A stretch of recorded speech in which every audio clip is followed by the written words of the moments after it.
அடுத்து நம்ம அக்கா தமிழிசை அக்கா ரொம்ப கருத்தா பேசக்கூடிய அக்கா. இங்க பாருங்க, நாட்டுல 1000 பிரச்சனை டெய்லி வரும், டெய்லி போகும். 500 தீப்போம், 1000 தூக்கி போடுவோம். இப்ப எங்களுக்கு வந்தே மாதரம் பாடல் வந்து கிட்டத்தட்ட 100-150 வருஷத்துக்கு மேல ஆகி போச்சு. அதனால நாங்க அதை கொண்டாடி பாடி தீப்போம். இப்போ நீங்க வாரியலா இல்லையா? வந்து ஏன்னா நீங்க உண்மையான இந்தியன், இல்லைன்னா நீங்க டுபாக்கூர் அப்படின்னு செல்வ பிறந்த கேட்காங்க. ஏன்னா நாங்க இந்த காங்கிரஸ் சுதந்திரத்திற்கு போராடின காங்கிரஸாகவே நாங்க நினைக்கல.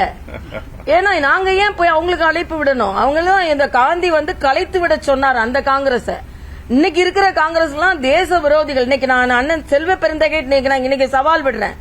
இன்னைக்கு உண்மையான காங்கிரஸ்காரர்களாக நீங்கள் இருந்தீர்கள் என்றால், நீங்க சுதந்திரத்திற்கு போராடிய காங்கிரசின் ஒரு அங்கம் என்று நீங்கள் நினைத்தீர்கள் என்றால், உங்கள் கூட்டணி கட்சி தலைவரான ஸ்டாலினிடம் போய் இந்த 150வது விழாவை எல்லா அரசாங்க பள்ளிகளிலும் கொண்டாட வேண்டும், எல்லா அரசாங்க விழாவாக இதை நீங்கள் அறிவிக்க வேண்டும், நாங்களும் கூடி கூடி எல்லா இடத்துலயும் பாடுவோம், எல்லா குழந்தைங்களும் பாட வைங்க அப்படின்னு இன்னைக்கு செல்வ பெருந்தகை அறைகூவல் விடட்டும். நான் செல்வ பெருந்தகை போய் மாலையே போடுவேன்.